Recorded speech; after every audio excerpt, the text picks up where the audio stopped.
নমস্কার, আমি স্বপন। নিউজ নয়া ভারতে আপনাদের সকলকে স্বাগত। এই মুহূর্তে সবথেকে বড় খবর, সংবাদ মাধ্যমে একটি খবর খুব প্রচারিত হচ্ছে। সেটা হচ্ছে যে মুখ্যমন্ত্রী শুভেন্দু অধিকারীর সঙ্গে ডিএ সংক্রান্ত বিষয় নিয়ে আগামী 30শে মে নবান্নে বৈঠক হতে চলেছে শুধুমাত্র সংগ্রামী যৌথ মঞ্চের। এই খবরটি মিথ্যে, খবরটি একদমই সত্য নয়। কারণ এই যে মিটিংটি ডেকেছেন মুখ্যমন্ত্রী নিজে।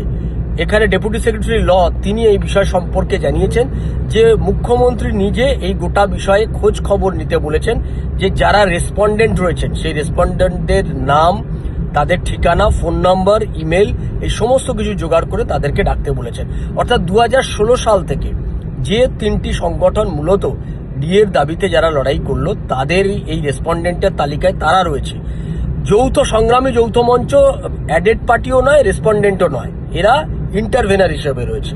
কিন্তু বিগত সরকারের তাদের যে মানসিকতা ছিল তার বিরুদ্ধে সংগ্রামী যৌথ মঞ্চের যে লড়াই, সেই লড়াইকে সম্মান জানাতে সংগ্রামী যৌথ মঞ্চের নেতৃত্বকে ডাকবে, এটাই স্বাভাবিক ব্যাপার। ফলে সংগ্রামী যৌথ মঞ্চের নেতৃত্বদেরকে তিনি ডেকেছেন, ডাকবেনও এই মিটিংয়ে। কিন্তু শুধুমাত্র সংগ্রামী যৌথ মঞ্চের নেতৃত্ব আসবেন এই মিটিংয়ে, থাকবেন অন্যান্য যারা সংগঠনগুলো যারা 2016 সাল থেকে লড়াই চালিয়ে যাচ্ছেন তাদের কেউ থাকবে না। এই ধরনের একটি ভ্রান্ত প্রচার, এই ভ্রান্ত প্রচার রাজ্যের সরকারি কর্মচারীদের মনে বিভ্রান্তি তৈরি করেছে। তাই আমি এই বিষয় সম্পর্কে আপনাদেরকে এটা বলি, ডেপুটি সেক্রেটারি ল তিনি এই বিষয় সম্পর্কে নিশ্চিত করেছেন যে এই মিটিংটা সরকারের সঙ্গে কর্মচারীদের নয়, তাদের প্রতিনিধিদের সঙ্গে নয়, খোদ মুখ্যমন্ত্রী শুভেন্দু অধিকারী তার সঙ্গে প্রতিনিধিদের বৈঠক হবে। এবং এই প্রতিনিধি সর্বস্তরের প্রতিনিধি যারা রেসপন্ডেন্ট রয়েছেন তাদের সকলকে ডাকা হচ্ছে, এবং তার সঙ্গে সংগ্রামী যৌথ মঞ্চ তাদেরকেও ডাকা হচ্ছে। ফলে এখানে কোথাও আতঙ্কিত হওয়ার কোনো কারণ নেই বা কাউকে বাদ দিয়ে মিটিং ডাকা হচ্ছে না। আপনারা নিশ্চিন্ত থাকতে পারেন, সংবাদ মাধ্যমে যে খবর প্রচারিত হচ্ছে সেই খবরটি সঠিক নয়।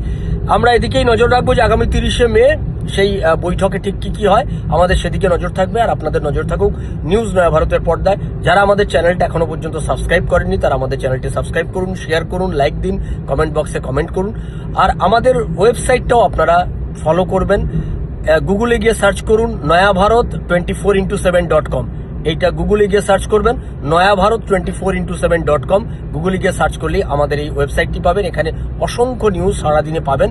সমস্ত নিউজের আপডেট পেতে গেলে আপনাকে অবশ্যই ফলো করতে হবে আমাদের ওয়েবসাইট নয়াভারত 24x7.com। ভালো থাকবেন, সঙ্গে থাকুন নিউজ নয়া ভারতের। নমস্কার।